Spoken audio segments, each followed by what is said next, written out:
So this is the lecture number second of Newton's laws of motion, and in this part we are going to study about Newton's laws of motion in detail.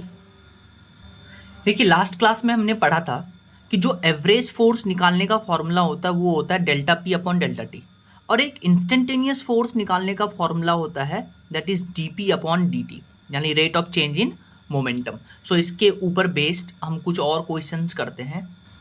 देखिए इस question में आपको बोला है कि एक ball है जिसका मास आपको 2 kg दे रखा है, और इसको हम क्या करते हैं, एक बैट पे इसको हम हॉरिजॉन्टली प्रोजेक्ट करते हैं ऐसे 60 मीटर पर सेकेंड से. तो जब ये बॉल बैट से टकराया तो ये बॉल जो डिफ्लेक्ट हुआ वो 90 डिग्री पे हुआ उसके इनिशियल से, और कितने से 80 मीटर पर सेकेंड से, यानी 60 मीटर पर सेकेंड से आया, 80 मीटर पर सेकेंड से डिफ्लेक्ट हुआ एट एन एंगल 90 डिग्री.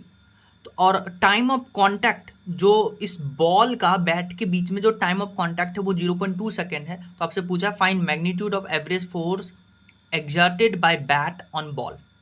तो एवरेज फोर्स का फॉर्मूला क्या होता है, delta P upon delta T. देखिए आपको टाइम ऑफ कांटेक्ट गिवन है 0.2 सेकेंड. तो अगर आप change in momentum delta P calculate कर देते हैं, डेल्टा पी क्या होता है, P final minus P initial. तो चेंज इन मोमेंटम कैलकुलेट कर लेंगे, इस वैल्यू पुट करेंगे, आंसर आएगा. तो इनिशियल मोमेंटम देखिए, मोमेंटम होता है मास इनटू वेलोसिटी. मास था 2 kg, इनिशियली जो वेलोसिटी था 60 मीटर पर सेकेंड आई कैप में. फाइनल मास 2 kg और फाइनल मोमेंट वेलोसिटी जो है जे कैप में, तो 80 जे कैप. तो 120 आई कैप, 160 जे कैप. तो चेंज इन मोमेंटम कितना हो जाएगा, चेंज इन मोमेंटम हो जाएगा P final minus P initial, इतना. अब मैग्नीट्यूड निकालने के लिए देखिए ये एक आई कैप में एक जे कैप में, तो इसका अंडर रूट लेंगे, अंडर रूट ए स्क्वायर प्लस बी स्क्वायर, तो इतना आ जाएगा delta P.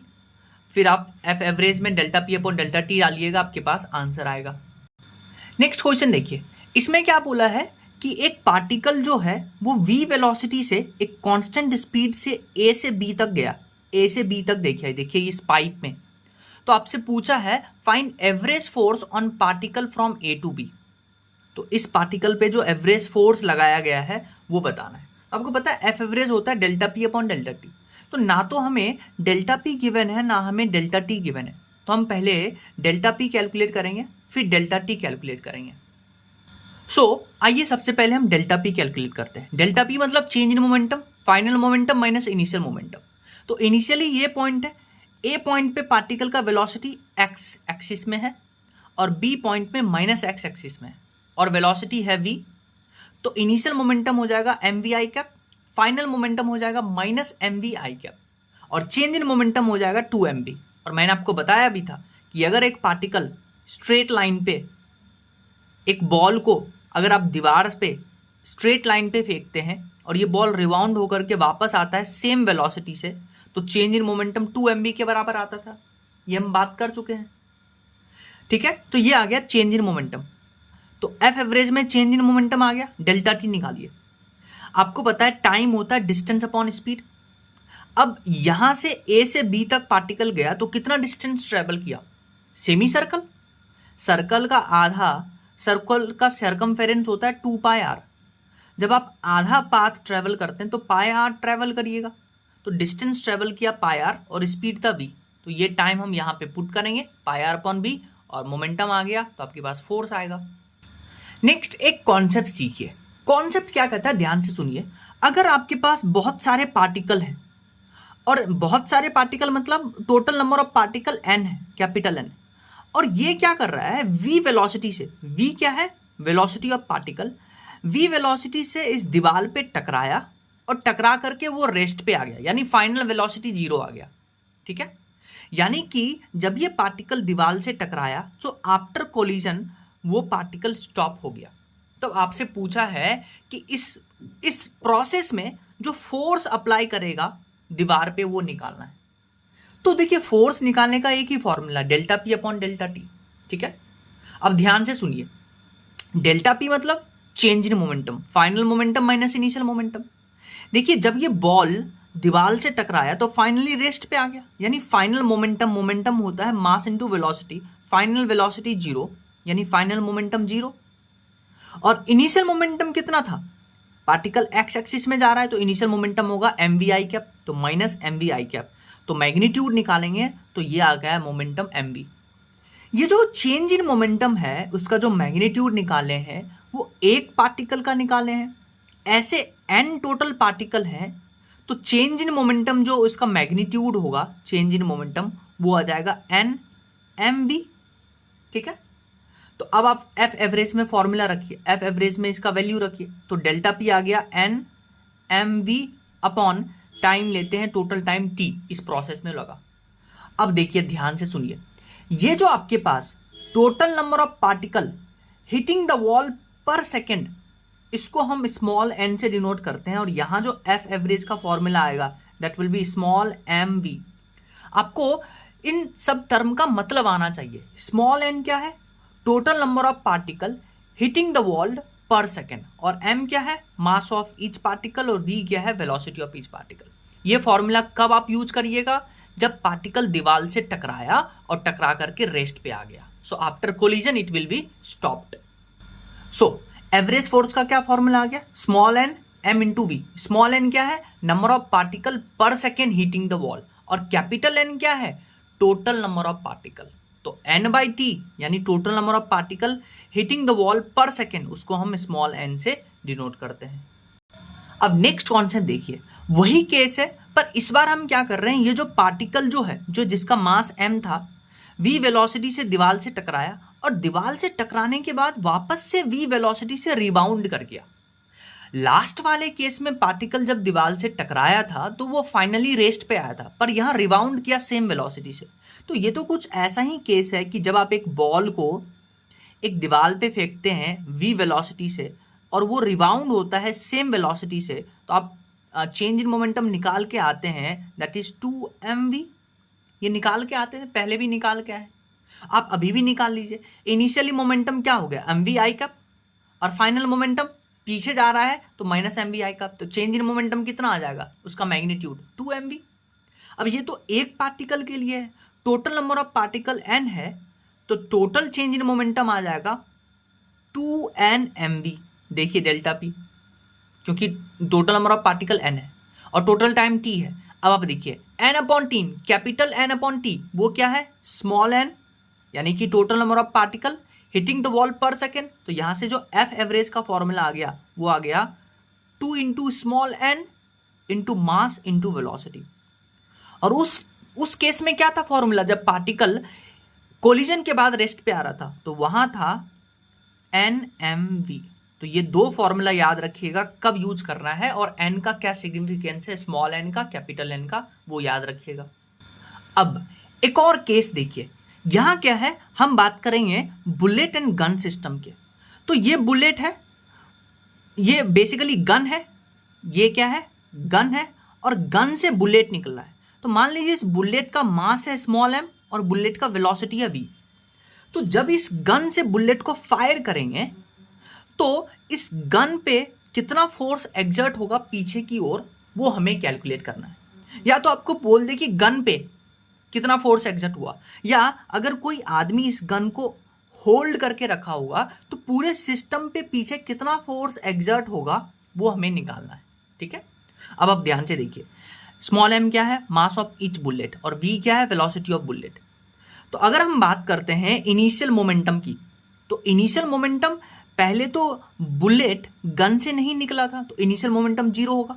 Final momentum x direction में जा रहा है तो mv आई कैप, तो चेंज इन मोमेंटम आ गया small m into V. Small m क्या है? Mass of each bullet, v क्या है? वेलोसिटी ऑफ बुलेट, और टोटल बुलेट्स कितने निकल रहे हैं? n बुलेट्स, तो चेंज इन मोमेंटम आ गया nmv। ठीक है, अब एफ एवरेज होता है delta P upon delta T, तो डेल्टा पी आ गया nmv और डेल्टा टी है, तो फोर्स कितना लगा गन पे? Small n into b. Small n क्या है? Number of bullets coming out from gun पर सेकेंड। ठीक है, नेक्स्ट क्वेश्चन देखिए, इसमें बोला है कि एक आदमी है, आदमी का मास आपको 50 kg गिवन है, और ये आदमी एक मशीन गन पकड़े हुए, और मशीन गन का मास आपके पास 10 kg, और ये क्या करता है कि स्मूथ सरफेस पे खड़ा है, ऐसा क्वेश्चन में आपको बोला है। और ये आदमी क्या करता है, इस मशीन गन से 120 बुलेट पर सेकेंड फायर करता है, और ये 120 बुलेट पर सेकेंड एक्चुअली है क्या? स्मॉल एन का वैल्यू गिवन है आपको, और आपको बोला है कि हर एक बुलेट का मास है 50 ग्राम और हर एक बुलेट जो वेलोसिटी है उसका है 100 मीटर पर सेकेंड। तो आपसे पूछा है कि इस मैन प्लस जो ये मशीन गन होल्ड कर रहा है इसके ऊपर पीछे कितना एक्सेलरेशन होगा। तो आपसे पूछा है acceleration of man plus gun. तो आपको पता है एक्सेलरेशन निकालने के लिए हम ये फॉर्मूला यूज करेंगे, F net equal to mass into acceleration. तो एक्सेलरेशन आ गया F net upon M total. M total यहां जो लेंगे वो लेंगे mass of man plus mass of gun, क्योंकि इसी पे तो एक्सेलरेशन निकाल रहे हैं। तो इसका अगर एक्सेलरेशन निकालना है तो मास इसी का दोनों का लेंगे। तो कहीं से अगर एफ नेट आ जाए तो मास of man plus gun given है वो पुट करेंगे, आंसर आएगा। और आपको पता है एफ नेट क्या होता है? Delta P upon delta T. और अगर ये बुलेट को भी हम फायर कर रहे हैं, इसका इनिशियल मोमेंटम जो है वो 0 होगा, फाइनल मोमेंटम हो जाएगा m इंटू वी, और total number of bullet n है, तो चेंज इन मोमेंटम कितना आ जाएगा? n mv upon total time t, और capital N upon small t क्या होता है? स्मॉल n, जिसका वैल्यू आपको गिवन है। और यहां m किसका यूज करेंगे? मास ऑफ बुलेट जो कि 50 ग्राम आपको गिवन है, उसको हम बेसिकली अगर इसमें यूनिट में कन्वर्जन ध्यान रखिएगा, और वेलोसिटी 100 है तो आपके पास एफ नेट आ जाएगा, आंसर आ जाएगा। नेक्स्ट क्वेश्चन देखिए, इसमें बोला है कि एक डिस्क है आपके पास और डिस्क का मास आपको 1 kg है, ठीक है। और इस डिस्क पे हम क्या कर रहे हैं? नीचे से बुलेट फायर कर रहे हैं। देखिए नीचे से बुलेट फायर कर रहे हैं, और बुलेट ऐसे फायर कर रहे हैं कि ये जो डिस्क है ये एयर में फ्लोट कर रहा है, हॉरिजॉन्टली फ्लोट कर रहा है by firing bullet of mass इतना KG each vertically at it, और at the rate of 10 per second. यानी कि स्मॉल एन का वैल्यू आपको गिवन है कि 10 बुलेट हम पर सेकेंड फायर कर रहे हैं, ठीक है।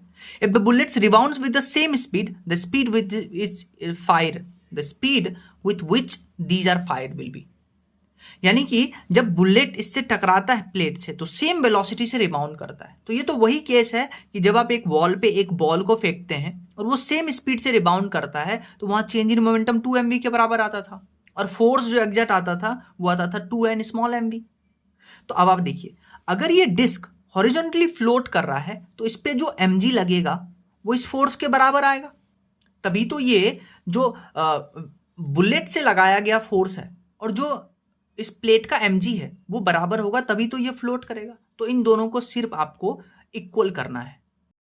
क्या करना है? आपको mg को इस फोर्स के बराबर करना है। यहां m क्या है? मास ऑफ प्लेट, क्योंकि mg ग्रेविटेशनल फोर्स किस पे लगेगा? इस प्लेट पे। तो इस प्लेट का मास इंटू जी, प्लेट का मास आपको 1 kg गिवन था। ये स्मॉल n क्या है कि कितना नंबर ऑफ बुलेट पर सेकेंड हिट कर रहा है, वो 10 आपको गिवन था। ये स्मॉल m है, मास ऑफ ईच बुलेट, जो कि आपको 0.05 kg दिया है, और यहां से वेलोसिटी आ जाएगा बुलेट का जितना उससे हिट कर रहा है। देखिए इस क्वेश्चन में बोला है कि एक बॉल है जिसका मास आपको 0.5 kg है और 12 मीटर पर सेकेंड से इस एंगल पे दीवार से टकराया और सेम वेलोसिटी से रिबाउंड कर गया इसी एंगल पे। तो आपसे पूछा कि कितना फोर्स एग्जर्ट किया जब ये दीवार के साथ कांटेक्ट में था 0.25 सेकेंड। तो एफ एवरेज होता है delta P upon delta T, ठीक है। डेल्टा टी गिवन है, डेल्टा पी कहीं से मिल जाए।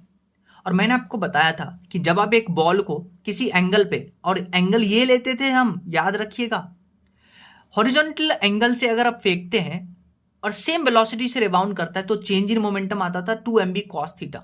और याद रखिएगा कि ये जो थीटा है ये एंगल है, ना कि ये एंगल है। आपको क्वेश्चन में ये एंगल गिवन है पर आपको चाहिए ये एंगल, तभी आज आप इस फॉर्मूले को यूज कर सकते हैं। तो ये 30, ये 60 डिग्री हो जाएगा क्योंकि टोटल 90। तो थीटा कॉस थीटा 60 डिग्री रखिएगा। मास आपको ऑलरेडी गिवन है, वेलोसिटी आपको ऑलरेडी गिवन है, डेल्टा पी आएगा, डेल्टा टी आपको गिवन है, इन दोनों का डिवीजन आपको एफ एवरेज दे देगा। नेक्स्ट हम एक कॉन्सेप्ट की बात करेंगे, वो है इंपल्स। इंपल्स क्या होता है? ध्यान से सुनिए। जब आप कहीं पे एक बहुत लार्ज फोर्स लगाते हैं किसी ऑब्जेक्ट पे बहुत छोटे से टाइम के लिए, तो वहां पे क्या होता है, उस ऑब्जेक्ट का मोमेंटम में सडन चेंज होता है, और इसी सडन चेंज इन मोमेंटम को हम इंपल्स कहते हैं। जब आप एक लार्ज फोर्स लगाते हैं एक ऑब्जेक्ट पे बहुत छोटे से टाइम के लिए, तो उस ऑब्जेक्ट पे सडन मोमेंटम का चेंज होता है, और उसी सडन मोमेंटम चेंज को हम इंपल्स कहते हैं। फॉर एग्जांपल मान लीजिए बैट है आपके पास, ठीक है, और इस बैट पे जब आप बॉल हिट करते हैं तो एक लार्ज फोर्स बैट अप्लाई करता है बॉल पे छोटे से टाइम के लिए, और बॉल में कितना मोमेंटम चेंज होता है, इसी को बुलाते हैं इम्पल्स। ठीक है, तो अगर हम न्यूटन सेकेंड लॉ यूज करें तो आपको पता फोर्स होता है DP upon DP, rate of change in momentum, तो डीपी को लिख सकते हैं एफ डी टी। अगर आप इंटीग्रेट करिएगा टोटल फोर्स तो यहां से आ जाएगा, तो इसका इंटीग्रेशन फाइनल मोमेंटम इनिशियल और integration F D T from T one to T two, और ये क्या है, चेंज इन मोमेंटम, और change in momentum is equal to integration F D t, इसी को इंपल्स बुलाते हैं। तो इंपल्स का क्या फॉर्मूला आ गया, impulse is equal to change in momentum, उसका magnitude is equal to integration F D T from T one to T two. तो impulse is equal to change in momentum, याद रखिएगा। ये कैसे आया वो डिराइव, तो इंपल्स का दो फॉर्मूला, एक तो impulse is equal to change in momentum का मैग्नीट्यूड, और एक impulse is equal to integration F D T from T one to T two. मान लीजिए फोर्स आपको टाइम के रेस्पेक्ट में दे दिया इतना, तो आपसे इंपल्स पूछा है तो आप इंटीग्रेट कर दीजिएगा। मान लीजिए आपको मोमेंटम दे रखा है तो उसका आप चेंज ले लीजिएगा तो आपको इंपल्स मिल जाएगा। नेक्स्ट एक कॉन्सेप्ट सीखिए, अगर आपको कहीं पे मोमेंटम और टाइम कर्व गिवन है तो आपको पता है फोर्स होता है डीपी अपॉन डी। इसका क्या सिग्निफिकेंस है कि अगर आप मोमेंटम टाइम ग्राफ का स्लोप निकालेंगे यानी कि टेन थीटा, तो वो आपको फोर्स देगा। तो मोमेंटम टाइम ग्राफ का स्लोप जो है वो आपको फोर्स देगा। तो slope of momentum time graph is equal to force on the particle.